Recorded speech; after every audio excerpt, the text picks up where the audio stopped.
Hello students, welcome to the Aditya classes. और आज हम हमारा इंटीग्रेशन का सेकंड पार्ट कवर करेंगे। अभी तक हमने जो इंटीग्रल्स पढ़े थे वो इनडेफिनेट थे।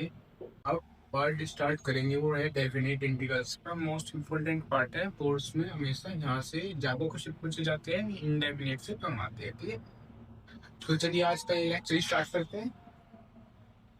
ठीक है, मैं एक एग्जांपल दे देता हूँ आपको किस तरीके से सोल्व करना होता है। एग्जांपल देखते हैं। कोई भी मैंने यहाँ पे लिखा x square into d x, और यहाँ पे क्या होता है, यहाँ पे लिमिट दे देते हैं हमें। मीन्स कोई भी, जैसे कि हमें कोई भी फंक्शन एक्सपेंड करना है, ठीक है। तो अगर मैं आपके यहाँ पे एक ग्राफ बना दूँ, ठीक है, मान लो ठीक है, कोई y equals to M X plus C हमारे पास लाइन है, ठीक है, और वो ऐसे इंक्रीज कर रही है, ठीक है। और मैंने आपको लिमिट दे दी कि यहाँ पे x इक्वल्स टू 2 है।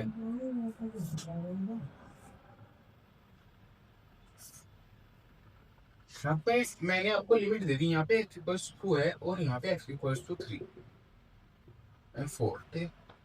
मुझे क्या करना है, अपने फंक्शन को जब एक्सपेंड हो रहा है तो मुझे सिर्फ ये चाहिए यहाँ पे ये।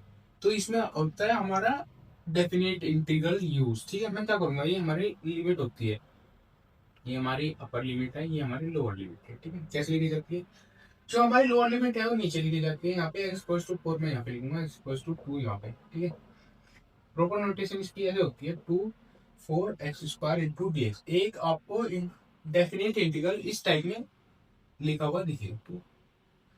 सोल हम जैसे करते थे, सबसे पहले हम इसका ऐसे ही जैसे हम इंडेफिनेट इंटीग्रल का इंटीग्रेशन करते हैं, ऐसे करेंगे। एक्स स्क्वायर होगा एक्स की पावर 3 हम 3 ब्रैकेट लगाएंगे और 4 और 2।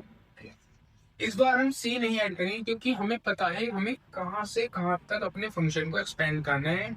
जब हमें नहीं पता रहता कि फंक्शन को कितना एक्सपेंड करना है, उस कंडीशन में हम सी लगाते हैं। ठीक है, तो यहाँ पे क्या करेंगे, हम यहाँ पे x की वैल्यू डाल देंगे 2। सबसे पहले ऊपर अपर वैल्यू माइनस लोअर वैल्यू, इसका कॉन्सेप्ट होता है अपर वैल्यू माइनस लोअर वैल्यू। ठीक है, ये होता है। तो मैं यहाँ पे डालूंगा एक्स की 2 की power 3 means 8/3 minus lower value 4 की पावर 3 हो जाएगा यहाँ पे 64/3। ठीक है, वैल्यू आ जाएगी माइनस ये 460 और माइनस 56/3। ठीक है, ये आपका आंसर हो जाएगा। ये बस एक छोटा सा एग्जांपल था, चलिए देखते हैं इसे एक क्वेश्चन के हेल्प से। तो स्टूडेंट्स देखते हैं आज का इम्पोर्टेंट क्वेश्चन है।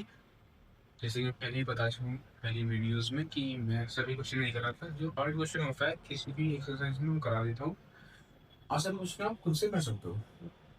क्वेश्चन नंबर 14 क्या है, 12 plus 3 upon 5 square plus 1 into d x, और यहाँ पे हमें लिमिट दे रखी है, मीन्स की इंडेफिनेट इंटीग्रल है। ठीक है, इसको हमें सोल्व करना है। ठीक, फर्स्ट ऑफ ऑल हम जैसे इंडेफिनेट को सोल्व करके ऐसे करेंगे। तो मैं क्या करूँगा, यहाँ पे इस जो इंटीग्रेशन है इसको दो पार्ट्स में डिवाइड करूँगा। प्लस प्लस के नीचे में ले आऊँगा 5 square plus 1 into d x, और प्लस 3 के नीचे 5x स्क्वायर और प्लस 1 इंटू डी एक्स, और डी लगा दूंगा 0 से 1 और 0 से 1। ठीक है, सेपरेट कर दिया। ठीक है, मैं क्या करूँगा, लेट अज्यूम, ठीक है, रो का एक नोटेशन है I1 प्लस I2, क्योंकि नंबर माई है। तो यहाँ पे आप देखोगे I1 हमारा ये हो जाएगा, I2 हमारा ये। I1 को हम सोल्व करते हैं। I1 क्या है, 0 से 1 2x 5x square plus 1 into में डी एक्स। मैं क्या करूँगा, let assume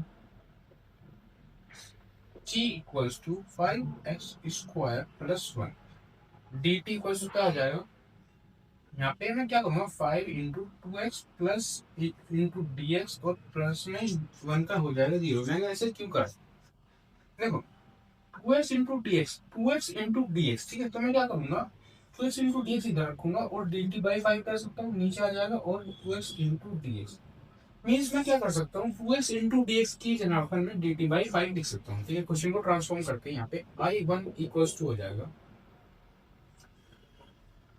one upon T, क्योंकि मैंने five x square plus one को टी माना, और two x into d x यहाँ पे आ जाएगा डी टी बाई बाई। ठीक है, बहुत अच्छे। आई वन मैं क्या करूंगा थोड़ी देर के लिए, क्योंकि देखो हाँ, और यहाँ पे कभी भी लिमिट लगाना मत भूलना। ठीक, फाइव को बाहर, वन अपॉइंट फाइव, जीरो से one, one upon T D T, one upon five क्या हो जाएगा, वन अपॉइंट टी लोग टी, और ये ब्रैकेट और ये लिमिट जीरो से वन। आपको पता है मैंने बताया था अपर में limit minus lower limit, one by five लोग टी की वैल्यू एक बार पुट करो, क्या थी हमारी फाइव एक्स स्क्वायर, और ये जीरो से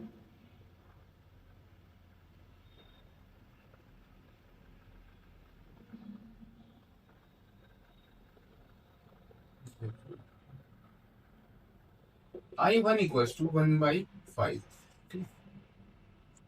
और अब इसमें वैल्यू रखो एक्स की, तो five x square means one का स्क्वायर और प्लस में वन, अपर लिमिट ही हो गई minus lower limit five, zero का स्क्वायर और प्लस में वन, और ये ऐसा होगा वन बाई फाइव बाहर।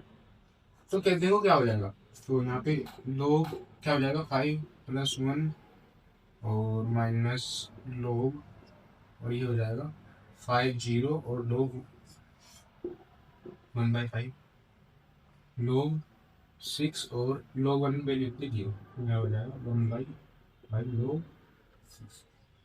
हमारे पास जो हमारी आई वन की वैल्यू आई है वही आई है। ठीक है, तो चलिए देखते हैं, इसको नोट कर लें। ठीक है, हम देखते हैं अब आई टू वैल्यू निकालेंगे। तो स्टूडेंट्स जो भी हमने यहाँ पे कंटेंट लिख कर था उसे मैंने यहाँ पे सेट कर दिया। अब आई वन की वैल्यू मुझे मिली 1.5 लोग 60।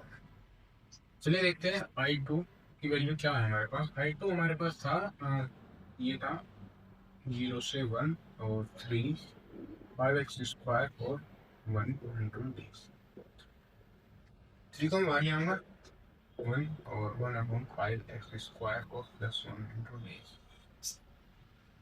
मैं फाइव को कॉमन ले लूँगा तो थ्री बाई फाइव हो जाएगा, जीरो से वन ऊपर जाएगा एक्स स्क्वायर और वन बाई फाइव इंटू में।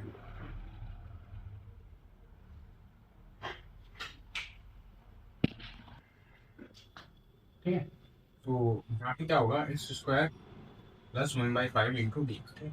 थोड़ी देर में क्या करता हूँ, थ्री बाई फाइव, जीरो से वन, वन एक्स स्क्वायर, और मैं इसे one by under root five भी लिख सकता हूँ, का स्क्वायर ऐसे लिख सकता हूँ कि जब मैं इसका स्क्वायर करूँगा तो फिर से ही आ जाएगा मेरा। ठीक, ऐसा मैंने क्यों लिखा, मुझे फॉर्मूले की फॉर्म बनानी थी। क्या फॉर्मूला होता है, मैंने आपको पिछली वीडियो में बताया था, फॉर्म होता है एक्स स्क्वायर प्लस ए स्क्वायर, क्या होता है वन अपॉन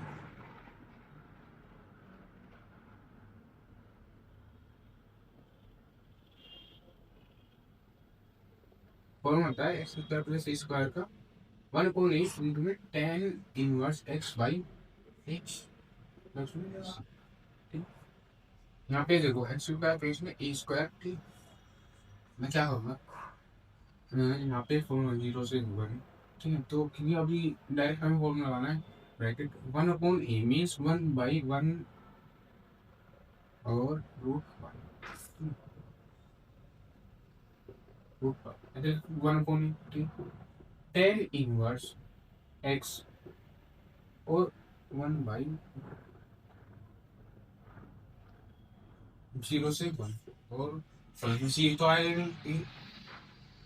यहाँ पे देखो थोड़ा सा तो मैंने वन बाई फाइव लिखा है। ठीक है, क्योंकि मुझे एग्जैक्ट क्वेश्चन इस तरीके से सोल्व करना था जैसा प्रॉब्लम होता है, डायरेक्ट लिख सकता रूट फाइव ऊपर चला जाएगा,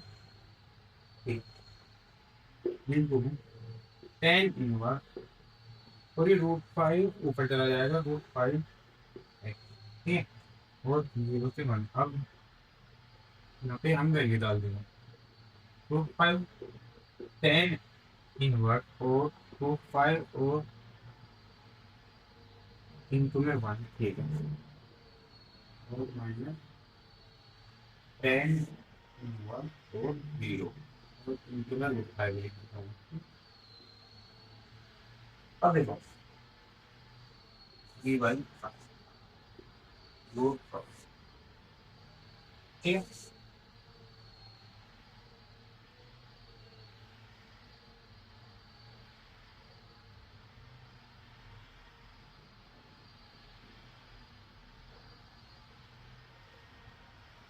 यहाँ पर ये रूट 5 है, इंटू होल को मिल जा रही है, तो मैं क्या करूँगा, 10 इनवर्स रूट 5 और 10 बे 1 है, मैं क्या करूँगा थोड़ी देर के लिए क्या कर सकता हूँ, 10 इनवर्स रूट 5 ऐसा है ना, क्योंकि ये इसका एंगल है, थोड़ी देर रूट 5, या फिर 10 5 बाई बोल सकता हूँ 1 को मैं, ठीक है, तो माइनस रूट 5 और 10 इनवर्स है ये, और ये जब दोनों मल्टीप्लाई में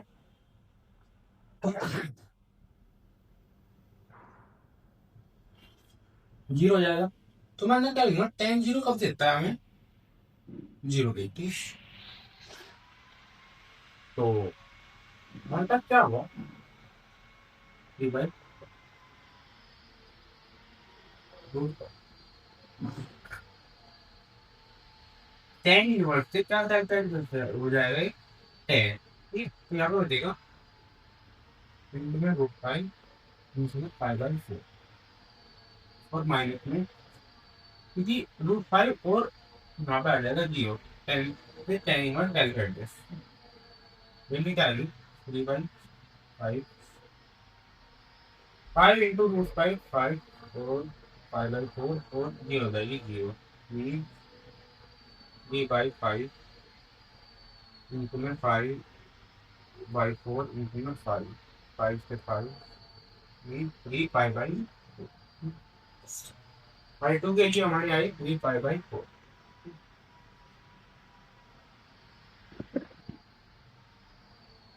तो स्टूडेंट देखो हमारा आंसर तो यहीं पे आ जाएगा, हमने तो ये जो है शो किया है, हालांकि ये भी कर सकते हो, बस एनसीईआरटी में यहाँ से डायरेक्ट आंसर आया वो बता देता हूँ कैसे आएगा, ठीक, ये देखते ही बता देता हूँ, इतना नहीं सोल्व करना था हमें, ठीक,